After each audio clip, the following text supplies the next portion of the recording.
Querido irmão, reverendo Itamar, muito digno pastor dessa igreja, reverendo Cláudio, meus amados irmãos desta igreja, nós os abraçamos muito cordialmente no grande amor do Senhor Jesus Cristo, pelo seu 137º aniversário. Que realmente vocês continuem nesse marco de testemunho para a glória de Deus, impactando o Salvador com esta mensagem do Salvador. Que Deus vos guarde seu poder imenso e a sua misericórdia que não tem fim. Meus irmãos, a palavra de Deus diz que quem se salva, aquele que se salva, foi salvo no Antigo Testamento, antes de Cristo e depois de Cristo, todos se salvaram por Jesus Cristo. Os que vieram antes de Cristo se salvaram esperando o Messias. E nessa esperança, diz a Bíblia, eles foram salvos. Jesus era o Salvador deles. Os que salvaram depois de Cristo se salvaram e se salvam pela obra de Cristo, o nosso Senhor. Não há outro caminho. Cristo disse, eu sou o caminho. Vamos falar juntos? Eu sou o caminho, a verdade e a vida. E ninguém vem ao Pai senão por mim. Não tem outro jeito. Vai falar um só mediador entre Deus e os homens, Cristo Jesus, o homem. Ninguém se salvará sem Jesus, ninguém. Você fala, mas as pessoas vêm na Índia, né? Onde às vezes o evangelho não chega. Ou lá na tribo indígena, onde também às vezes nunca ouviu falar de Jesus. Olha, se eles não ouvirem falar do amor de Deus, eles estarão perdidos, eles irão para o inferno. É por isso que Cristo disse, ide por todo mundo e pregar o evangelho a toda criatura. Porque não há salvação fora de Jesus. Não há outro nome maior do que o dele, não é? Abaixo do céu não há outro nome pelo qual importa que estejamos salvos. Só o nome de Jesus, o maior nome de todos os tempos, um nome incomparável. Nem em cima no céu tem outro nome como o dele. E nem embaixo da terra não há outro nome como o nome doce de Jesus nosso Senhor. E Jesus disse que Abraão viu o dia dele. Os judeus pegaram pedra para tirar em Jesus quando ele falou isso. Abraão viu o meu dia. Depois Jesus falou que Isaías se alegrou em ver o seu dia também. Isaías também viu a Jesus. Ele também encontrou Jesus. Jesus disse também que Jacó também viu o seu dia. Porque Jacó viu a escada que ligava a terra ao céu. E naquele dia Jacó encontrou com Jesus pela graça de Deus. E assim todos do Velho Testamento encontraram o Filho de Deus, encontraram a segunda pessoa da Santíssima Trindade para ter salvação eterna.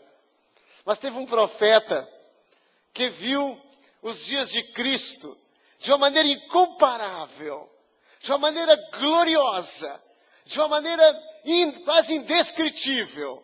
E eu queria que você fosse comigo a esse profeta, para você ver que glória são os dias que você vive.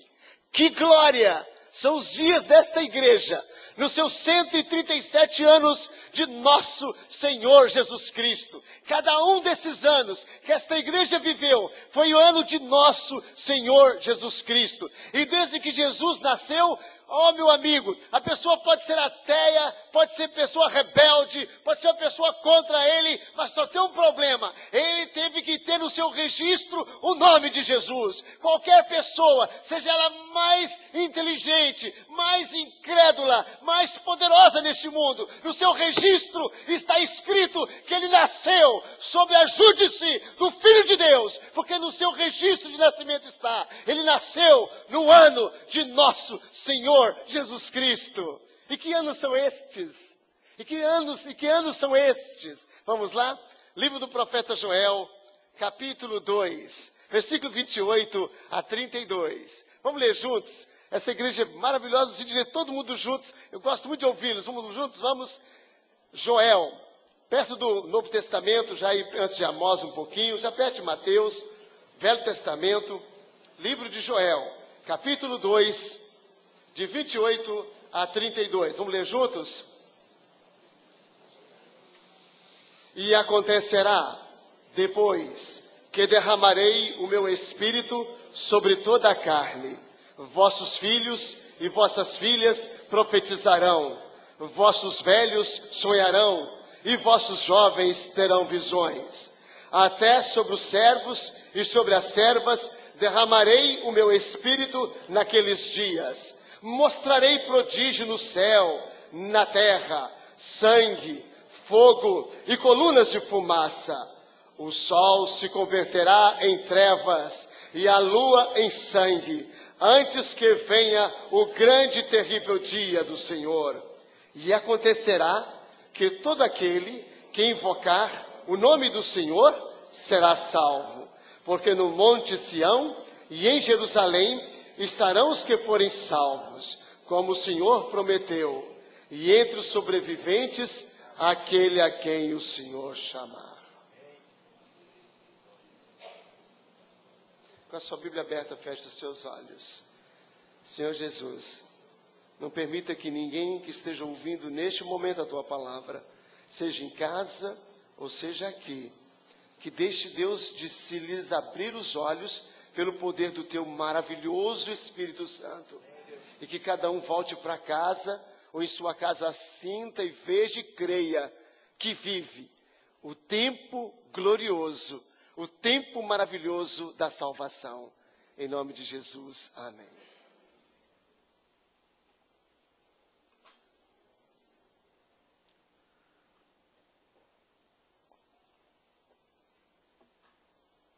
As experiências do povo de Deus, meus irmãos, fogem às explicações mais elaboradas.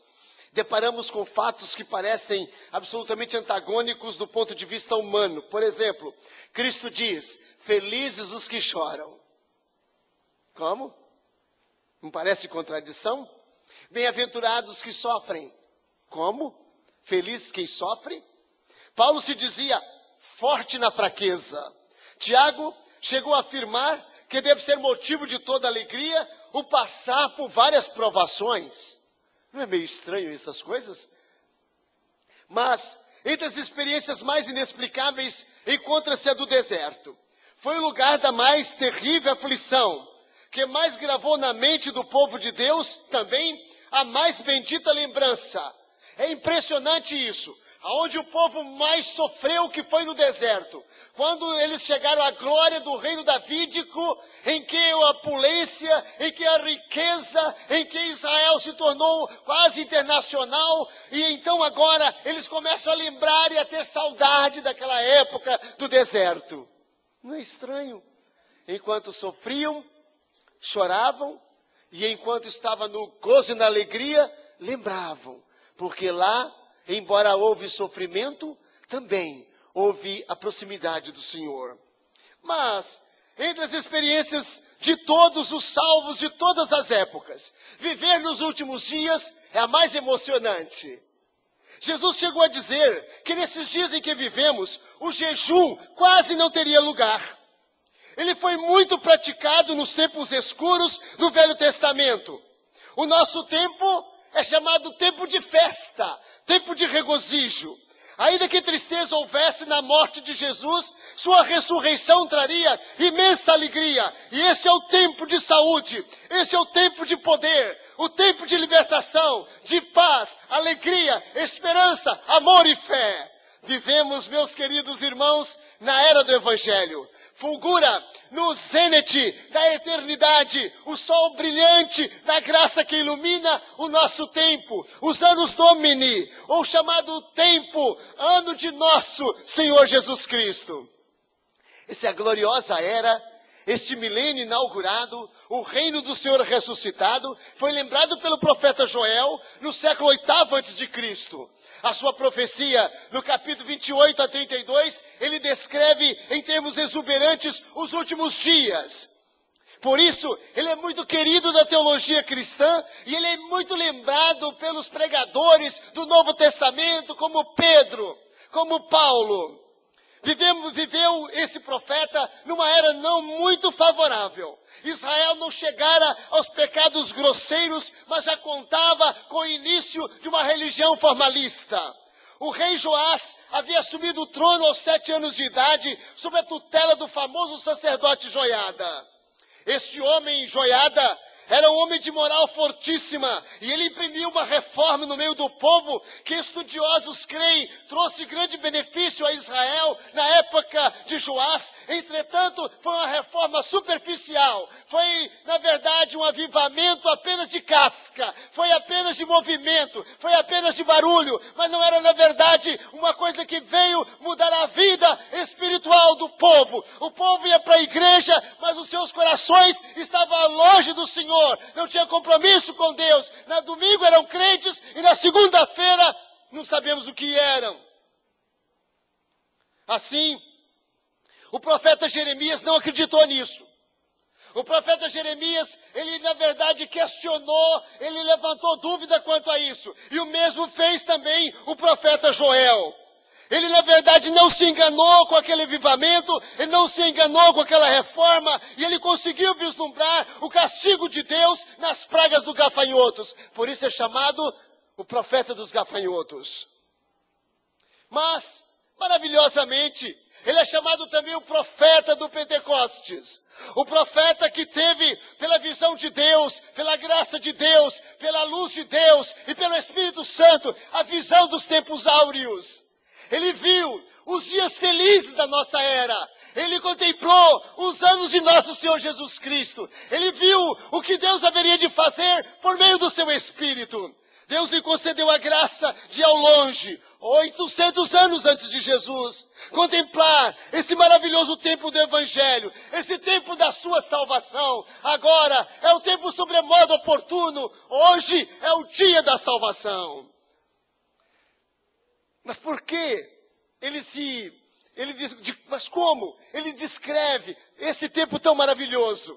A primeira coisa é que ele fala que nesse tempo nós temos a manifestação de toda a graça. A manifestação de toda a graça. O abundante derramamento do Espírito Santo é feito em termos graciosos. E acontecerá, diz o profeta, que derramarei. Deus está prometendo aqui, meus irmãos, não, que Ele vai trazer sobre o seu povo, esse povo escolhido, esse povo redimido, esse povo crente, esse povo que crê em Jesus, que abraçou o Filho de Deus, que Ele vai derramar as suas bênçãos em conta-gotas. Deus não faz assim, Ele fala, eis que eu derramarei sobre vós. Assim, esse é o tempo, meus irmãos, de chuva torrencial. É o tempo de abundância espiritual. É o tempo da graça de Deus. E temos a Bíblia para todo mundo ler. E temos a pregação para todo mundo ouvir. E temos o amor para todo mundo se entender. E temos a graça para todo mundo se salvar. E temos a misericórdia derramada na cruz pelo sangue de Jesus, que pode purificar o mundo inteiro dos seus pecados. No último dia, o grande dia da festa, Jesus se levantou e disse, quem tem sede, vem a mim e beba. E concluiu, porque aquele que beber da água que eu lhe der, do seu interior fluirão rios de água viva.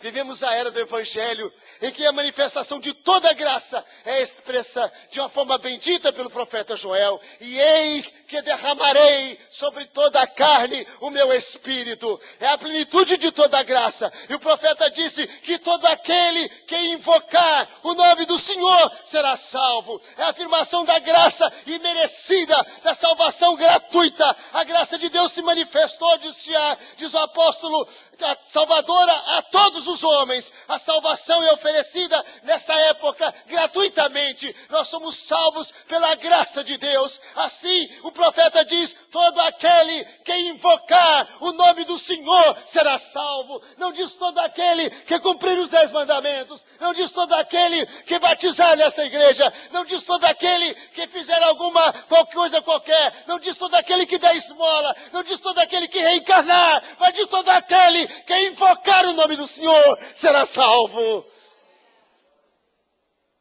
É assim que aconteceu no Evangelho. Quando o Senhor Jesus Cristo veio, João disse que a graça manifestou. E se é de graça, Paulo diz, não é pelas obras. Do contrário, a graça já não é graça.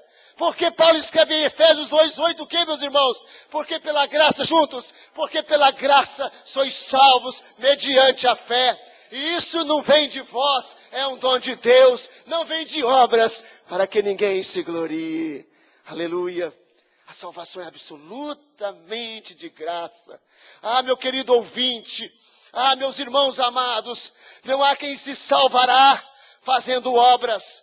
A Bíblia fala que a melhor obra que você faz, aquela mais perfeita que você faz, ela é carcomida, ela é na verdade contaminada pelo seu pecado. Assim o melhor que nós fazemos, o profeta Isaías, o maravilhoso profeta Isaías, o homem mais íntimo da literatura profética, ele fala: todas as nossas obras de justiça são como o trapo da imundícia aos olhos do Senhor. Aquilo de melhor que eu faço é lixo na presença de Deus. Ou eu aceito o que Jesus fez, ou tudo o que eu fizer, Deus lançará no inferno juntamente comigo.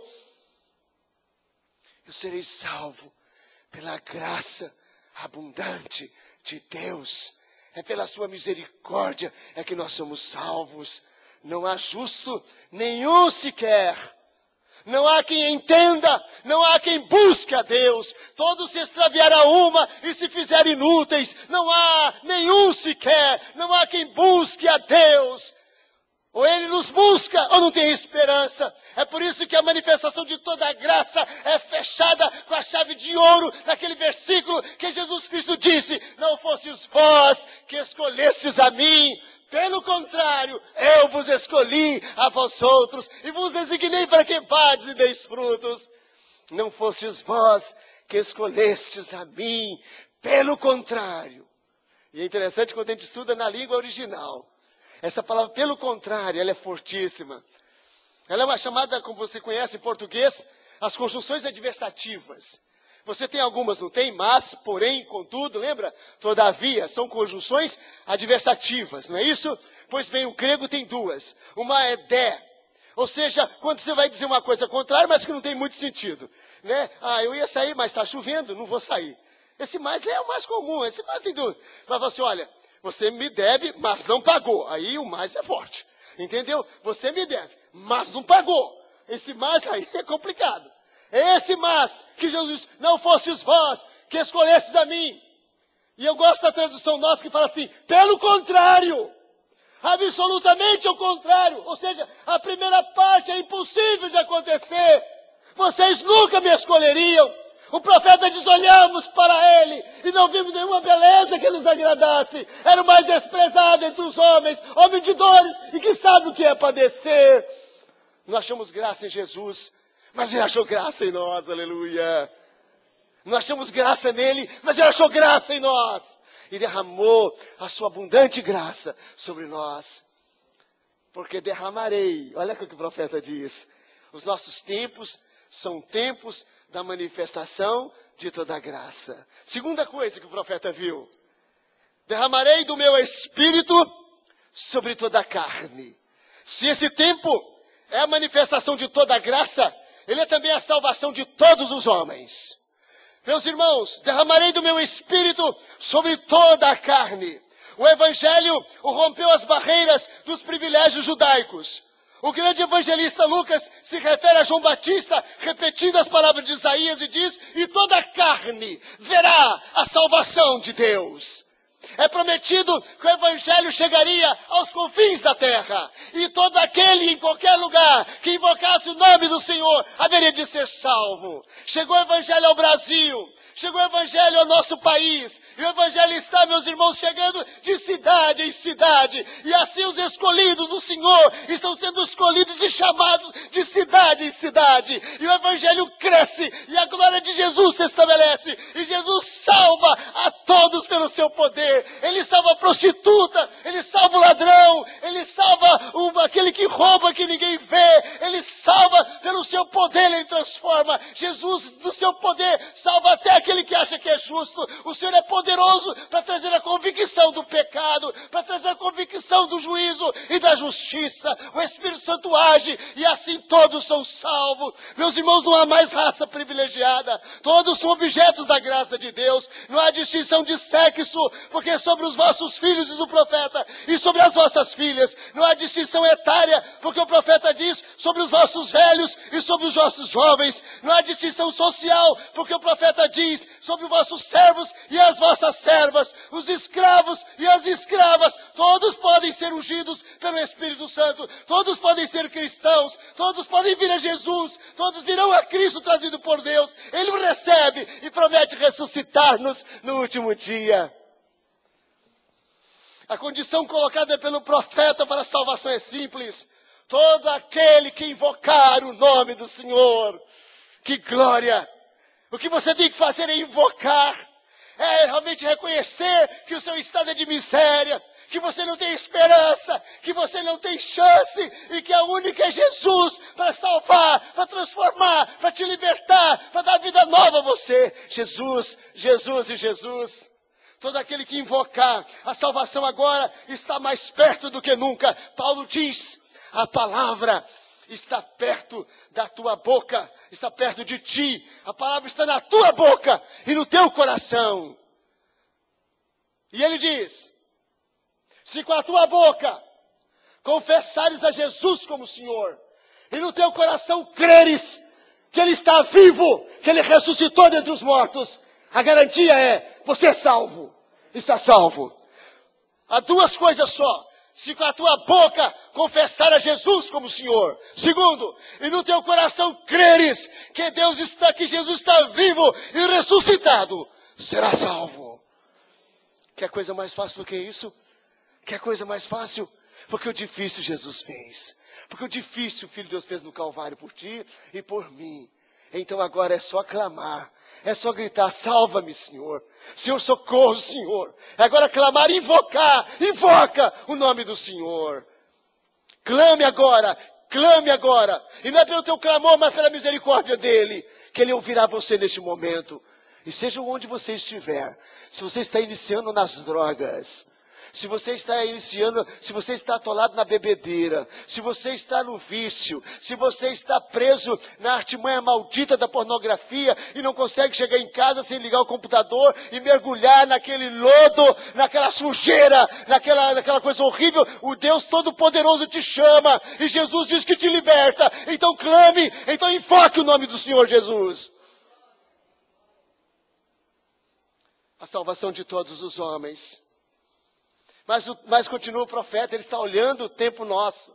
Ele está vendo os tempos de Jesus, os tempos do Espírito Santo. Ele está vendo os últimos dias, os dias que precedem a volta do Filho de Deus. E então ele fala, além da manifestação de toda a graça, além da salvação de todos os homens, ele fala também da doação de todos os bens. Vossos filhos profetizarão, vossos velhos terão sonhos. Como os jovens no vigor do dia, na força da luz, proclamam. Os velhos, já na noite da vida, gozam da bênção, da iluminação do Senhor. Este texto aponta a verdade espiritual, que com a vinda do Espírito Santo, todos os bens espirituais são concedidos. E não é sem sentido, que quando Mateus e Lucas descrevem a dádiva do Espírito Santo, a dádiva do Pai e do Espírito Santo, aos que pedem a Ele, Mateus fala, porque Deus dará boas coisas aos que lhe pedem. E Lucas diz, Deus dará o Espírito Santo. E quando você lê os dois textos, confronta os dois textos, você fala, tem uma contradição, não tem? Porque um fala, no mesmo episódio, Cristo fala, Deus dará a você boas coisas, Mateus. Lucas fala assim, Jesus não falou assim não, que Jesus falou assim, Deus dará a você o Espírito Santo. Aí você fala, tem contradição, não tem contradição. Porque quem tem o Espírito Santo tem todas as coisas. E só pode ter todas as coisas quem tem o Espírito Santo. Ah, meus irmãos, só quem tem o Espírito de Deus tem todas as coisas. Tem a eleição, tem a escolha de Deus, tem a remissão, tem o chamado, tem a transformação, tem a santificação e terá, e desde já é garantido a glorificação. Aquele que é do Senhor tem todas as coisas. Mostra então que na vinda do Espírito, o nosso Deus nos coloca em posse de todos os bens preciosos para a vida de felicidade, a vida de paz e a vida da religião. Termos e tempos gloriosos são os nossos, dias de bênção sem par. Profetas e reis quiseram ver o que vemos e não puderam, quiseram ouvir o que ouvimos e não puderam, não foram privilegiados. Nós temos o nosso tempo, meus irmãos, um tempo pleno, meus irmãos, de sonhos e visões. Ah, meu amigo, você não enxerga? Ah, meu amigo, você não experimenta? Você tem andado atrás de lamparina, quem sabe? Você fica querendo que Deus manda para você uma visão, Pois a Bíblia, a palavra de Deus, é lâmpada e luz, e ela brilha fulgurantemente, e quem mergulha na Escritura, mergulha no mar das visões de Deus. E aqueles que têm, pela palavra de Deus, abundância em seu coração, eles são capazes de enxergar, aonde ninguém vê nada, eles verão o mundo todo, pelo poder de Jesus. A Bíblia fala que você terá sonhos e terá visões, porque a palavra de Deus é cheia de sonhos e visões autenticadas pelo Espírito Santo de Deus e não comparadas a essas lamparinas que todo dia nós estamos vendo por aí afora. Porque o nosso Deus nos conduz pela sua palavra, lâmpada para os meus pés, tua palavra, e luz meus caminhos. Oh, glória! É o que a nossa alma mais quer, sonhos e visões. É o que nós mais desejamos. E é o que temos na gloriosa luz do Espírito que emana das sagradas páginas do livro santo da palavra de Deus. Glória a Jesus por isso. Glória ao Senhor. Ah, que bênção. Que coisa maravilhosa. Quando eu comecei o meu ministério lá em Teoflotone, cheguei a nossa igreja estava arrasada, destruída. Muitos problemas. Nós tínhamos 5 irmãos frequentando, 3 a 5, frequentando o culto de semana. E o culto de domingo, quando chegava a 10, 15, era uma maravilha. Uma igreja que já contava com mais de 15 anos, numa cidade com mais de 80 mil naquela época de habitantes. A igreja é sofrida. E eu não esqueço que começando a trabalhar, a visitar, a correr atrás das minhas ovelhas, nós recebemos a visita de um pastor muito querido, de um amigo muito querido. E não esqueço nunca que ele mandou eu ajoelhar, e com respeito à idade que ele tinha, eu ajoelhei. E ele pôs a mão na minha cabeça e começou a tremer. E começou a tremer e balançar minha cabeça e disse: Cleómenes, eu estou vendo as ruas da cidade, daqui da próxima da igreja, toda cheia de carro. Eu estou vendo isso, estou vendo aquilo. Deus vai abençoar, essa igreja vai lotar. E começou a tremer. Eu respeitei, quando eu levantei, eu disse: meu irmão, eu agradeço muito a sua oração, você orou por mim, louvado seja o nome do Senhor. Mas eu quero dizer, irmão, que não aceita a sua revelação e nem a sua visão. Porque, meu irmão, o que você me disse, o Senhor tinha garantido em sua palavra. O que semeia com abundância, com fartura, com abundância também ceifará. E aquele que anda gemendo enquanto semeia, voltará com júbilo, trazendo os seus feixes. O Evangelho, a palavra de Deus, já tinha dito para mim que eu saberia que a palavra do Senhor triunfaria. E pelo poder de Deus, aquela igreja reverteu a sua história. E o Senhor abençoou aquela comunidade e plantou novas igrejas por toda aquela região do Vale do Mucuri. E o poder de Deus tomou o seu povo pela palavra de Deus, porque as visões que nós temos nascem na Escritura. São da Escritura e tem o poder de Deus, porque a palavra dele viva. Não esqueço também que certa vez uma senhora saiu de Belo Horizonte e foi lá e disse: reverendo Cleómenes, eu gostaria que você não viajasse para a região de Padre Paraíso, porque o senhor essa noite me deu um sonho, e o sonho foi muito real, reverendo. Foi uma verdadeira visão, pastor. Eu queria muito que o senhor não fosse viajar. Eu vim de Belo Horizonte aqui para te avisar, pastor. O senhor não vá, reverendo. Porque eu vi a Raumilda e os seus 2 filhos subindo o morro do cemitério com palmas brancas. E foi tão real, pastor, que não parecia sonho, não. Então eu peço ao senhor que não viaje. E por incrível que pareça, eu tinha marcado a viagem para a região de Padre Paraíso. Eu não podia deixar de ir lá. Já tinha marcado o culto, como é que eu não ia? Eu falei com ela: minha irmã, a sua visão, a sua revelação, o que você está entendendo que seja, eu não vou poder cumprir, eu não vou poder obedecer, minha irmã. Eu não posso. Primeiro eu quero agradecer a você o carinho que você tem com o seu pastor. O carinho e a preocupação. Mas eu vou. Eu tenho que ir. Tem mais, minha irmã. Se eu morrer, considere mera coincidência. Não considere isso revelação do Senhor. Porque Deus não vai revelar isso para mim. Deus não revela isso para o crente. O que Deus revela para o crente está na doce palavra de Deus. O salmista no Salmo 23, no versículo 6, ele fala de uma maneira poderosa, bendita, autêntica. Vamos falar comigo, versículo 6? Certamente, vamos lá junto, que a bondade e a misericórdia me seguirão e habitarei para todo sempre. Eis o meu horóscopo, eis a visão que alguém pode ter para mim. Certamente que a bondade e a misericórdia do Senhor me seguirão todos os dias da minha vida. Eu não posso aceitar profecias vaticinadoras que vão dizer que eu estou com câncer, que vão dizer que eu estou com isso ou aquilo. Eu não posso, porque a palavra de Deus diz que para a minha vida eu tenho 2 seguidores, a bondade e a misericórdia do Senhor todos os dias. Glória a Jesus por isso. Bendito seja o seu glorioso nome. E eu gosto mais de Aventar Marcos. Você conhece o texto original do hebraico, né? Que lá não fala que a bondade e a misericórdia me seguirão, como a nossa tradução, né? A nossa tradução aqui não pode ser fiel, sabia? Fiel no sentido literal. É fiel, claro. Mas fiel no sentido literal. Porque no sentido literal, original diz assim: certamente que a bondade e a misericórdia me perseguirão. Ou seja, você vai correr dela. Você vai tentar fugir da bondade do Senhor, da misericórdia, mas vão encontrar você. Elas vão te achar onde você estiver, pelo imenso poder do Senhor. É isso que aguarda o crente.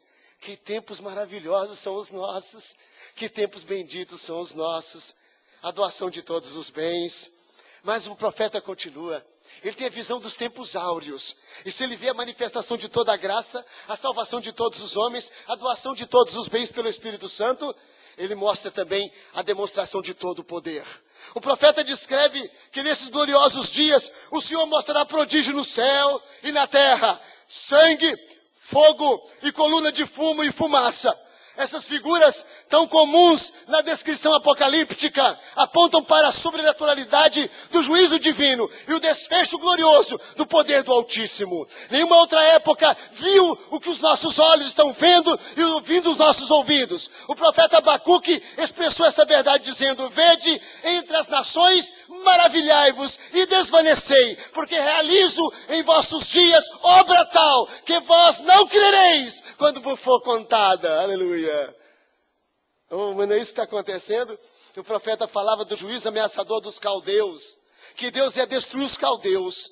Contudo, a sua expressão tem uma amplitude a chegar em nossos dias, a mesma de ver hoje o poder do julgamento de Deus e a salvação dos eleitos. Literalmente, isso tem se cumprido no dia da nossa salvação. O sol se escureceu no dia que Jesus foi crucificado. A lua não deu a sua luz, porque agora se converteu em trevas. Então os evangelistas sinóticos, Mateus, Marcos e Lucas, testemunham que na hora da nossa redenção houve trevas sobre toda a terra. O poder do Senhor, entretanto, continua manifesto. No julgamento dos nossos pecados, na cruz de seu Filho, fomos resgatados. Mas o julgamento do Senhor continua. Sangue, fogo e coluna de fumaça. Os inimigos do Evangelho estão caindo sob o poder de Deus. Os sistemas políticos, como a Revolução Russa, comunista, o sistema filosófico, como o Iluminismo, o sistema sociológico, como o positivismo, eles têm sido derrotados e o Evangelho continua triunfando sobre a terra.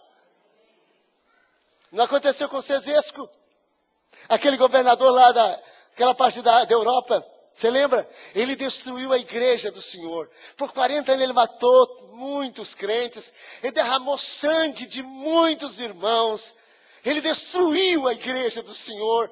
E com mão de ferro por 40 anos, Cesesco, agora recentemente, Cesesco destruiu a Santa Igreja do Senhor pela convicção comunista. Você sabe o que aconteceu no Natal de 1988, aproximadamente? Você lembra o que aconteceu naquele Natal? Por uma atitude dele, ele desagradou o povo do seu país na perseguição de um pastor que se tornou muito querido naquele país. Um pastor porque luterano. Era um homem de Deus. E então Cesesco se rompeu contra o pastor, só que ele não sabia que o país dele todinho estava apaixonado por aquele homem de Deus. E então ele resolveu mandar o exército dele para cercar a casa daquele pastor e para acabar com ele. E quando o exército dele se movimentou, a cidade inteira cercou a casa do pastor. Ele teria que matar a cidade toda. E então ele recuou com o seu exército. Ao recuar com o seu exército, houve uma revolução política e ele foi julgado.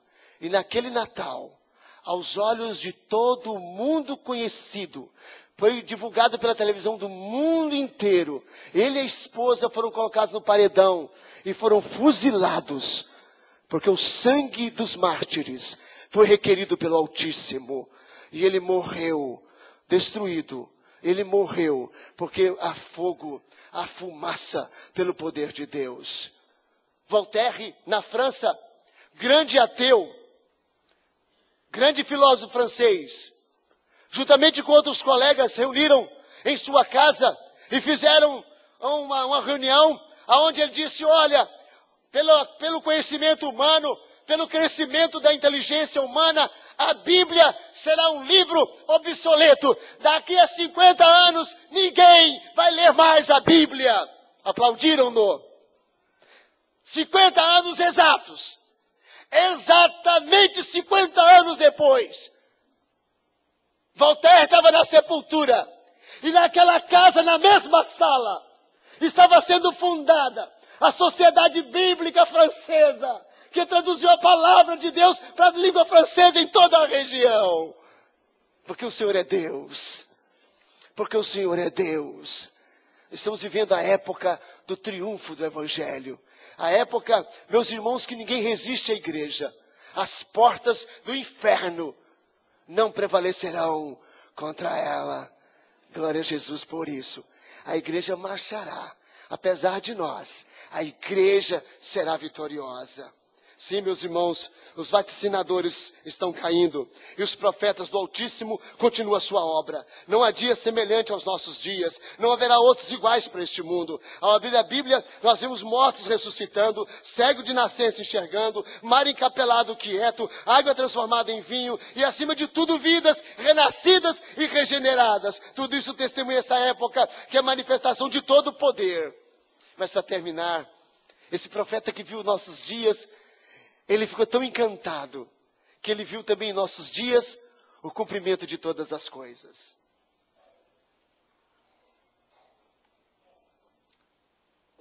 Esta graça veio nos últimos dias. Na interpretação do evangelista Lucas, a vinda do Espírito Santo é descrita na Bíblia como um fator escatológico da mais alta significação. Quando o Espírito Santo desceu ali em Pentecostes, alguém só vê línguas ali, não é? É o que você deve ver de menos. O que você tem que ver ali é que naquele momento Deus mandou a sua herança. Deus mandou a sua glória para o seu povo. Deus selou a sua igreja com o Divino Espírito Santo. E agora, com esse arrabão de Deus, com esse selo divino, nós estamos garantidos para a chegada do céu. São os últimos dias, portanto, os dias de nosso Senhor Jesus Cristo. Eles terminarão com a vinda de Jesus em glória. Estamos vivendo esses dias finais. Quando o Espírito Santo habita em nós, nos regenera. Somos descritos como tendo entrado nos lugares celestiais, como estando ressuscitados em Cristo, participando da primeira ressurreição, a ressurreição espiritual. E como entrando no reino messiânico. Se alguém não nascer de novo, não pode entrar no reino. Mas tendo recebido a Jesus, nascido de novo, agora já está dentro do reino de Deus. Já estamos dentro do reino e estamos indo para o reino. Já antecipamos o céu. Oh, glória! Oh, glória! Nós já estamos experimentando o céu agora, irmãos, agora, pelo imenso poder de Jesus. Não é céu que a gente está experimentando essa noite? Não é céu que nós experimentamos de manhã? Aquele ambiente em que só faltava ver os anjos aqui dentro hoje de manhã? Glória, glória, glória ao nome do Senhor Jesus Cristo. Nós experimentamos as doçuras do mundo por vir. Assim como os israelitas chuparam aquelas uvas docílimas de Canaã, ainda no deserto. Nós experimentamos a esfera do céu antes de chegar lá, antes de chegarmos lá. Já vivemos o futuro no presente.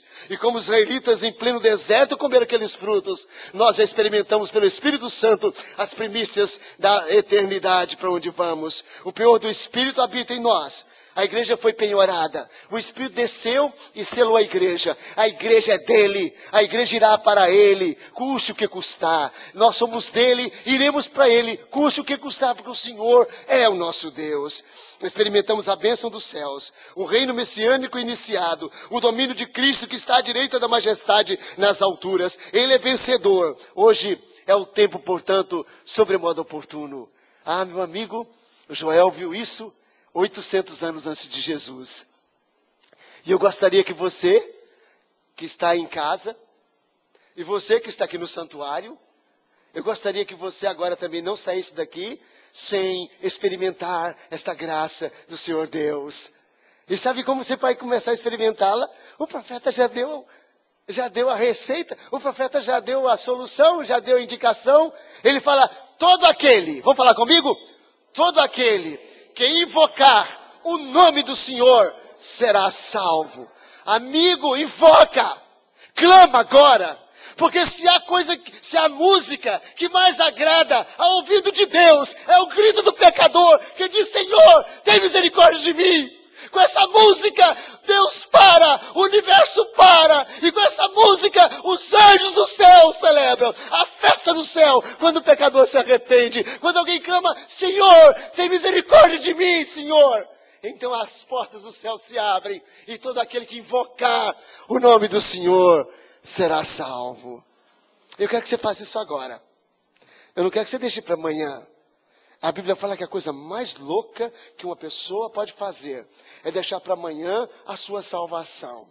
Amanhã é o dia, sabe de quem? Diz Provérbios, sabe de quem que é o dia de amanhã? Do louco. A Bíblia fala que o louco, ele pensa no dia de amanhã. Só o indivíduo louco, aquela pessoa que atira pedra na rua, espiritualmente você é assim, quando você fala amanhã você é crente. Ah, pastor Itamar, só pode crer que ano que vem eu professar minha fé. Louco. Olha, minha família já aceitou Jesus, mas eu vou deixar para depois. Não deixa. Meu amigo, hoje é o dia sobremodo oportuno. Você não é tão privilegiado assim, você acha? Que amanhã você ainda vai ter mais essa chance? Esse dia que foi comprado com o sangue do Cordeiro, esse dia de hoje, esse dia que foi comprado num preço valoroso, esse dia comprado pelo sangue de Jesus, você acha que vai ter mais um ainda? Não, meu amigo. Hoje é o dia da salvação. Agora Jesus te chama. E eu queria que você agora entregasse sua vida a Jesus. Que agora, você não deixe para amanhã, que nessa noite você diga, eu não vou sair daqui sem Cristo. Eu não vou sair daqui sem um compromisso com o meu Deus. Eu não vou sair daqui confiando nos meus pensamentos, na minha religião, no meu batismo. Eu quero hoje confiar no Filho de Deus. Eu vou sair daqui com a palavra, com compromisso com a palavra dele. Eu vou seguir o meu mestre. Vamos orar? Feche os seus olhos.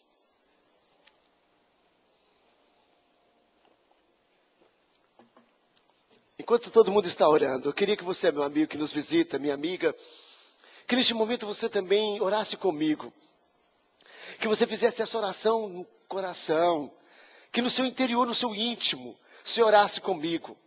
E dissesse assim, Senhor Jesus, eu quero agradecer de todo o meu coração pela profecia do profeta Joel. Porque ele mostrou para mim que eu não poderia ter outros dias mais abençoados. Eu não poderia ter dias mais fantásticos do que esses dias que eu vivo. Porque eu tenho a chance da salvação. Eu tenho a voz do Senhor nos meus ouvidos pela pregação.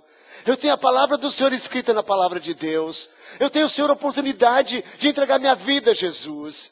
Senhor, me ajuda. Eu não quero deixar para amanhã, Senhor. O que eu tenho que fazer agora. O que eu tinha que ter feito há dias atrás, Senhor. Socorre-me. Perdoa meus pecados. Lava-me com o sangue precioso do Senhor Jesus Cristo. E limpa meus pecados por tua graça. Senhor, eu te entrego a minha vida. Tu me chamas e eu ouço a tua voz na tua palavra e na pregação. E eu quero, Senhor, agora me render ao Senhor Jesus. E quero seguir o meu Redentor. E eu quero seguir o Cordeiro onde quer que vá. Toma-me nas tuas mãos, Senhor. Desperta a minha vida. Ajuda-me. Eu quero me batizar, eu quero me tornar membro da igreja do Senhor Jesus, eu quero adorar o meu Deus vivo e verdadeiro, eu quero amar meus inimigos, eu quero perdoar as pessoas que me ofendem, eu quero uma vida nova, Jesus. Ajuda-me, ajuda-me, ajuda-me. Ó Senhor, eu clamo, eu invoco, eu chamo a Ti, Senhor, salva-me, em nome de Jesus, amém. Se você fez essa oração, Eu gostaria que você não saísse daqui sem falar com o pastor, conosco, desse o seu endereço, seu telefone, porque eu tenho certeza que você vai começar a andar agora numa estrada de exuberância, de glória, de graça, uma estrada bendita desses dias maravilhosos, de partilhar Jesus, de convidar outros para conhecer Jesus e viver uma vida de festa, uma vida de alegria no poder de Deus. Não esqueça de deixar seu endereço com a gente. Por favor, nós gostaríamos de orar com você, orar por você e acompanhar a sua vida nesta graça maravilhosa do Senhor. Estamos nos tempos áureos, mas Cristo está pertinho, Jesus está perto. Maranata. Amém.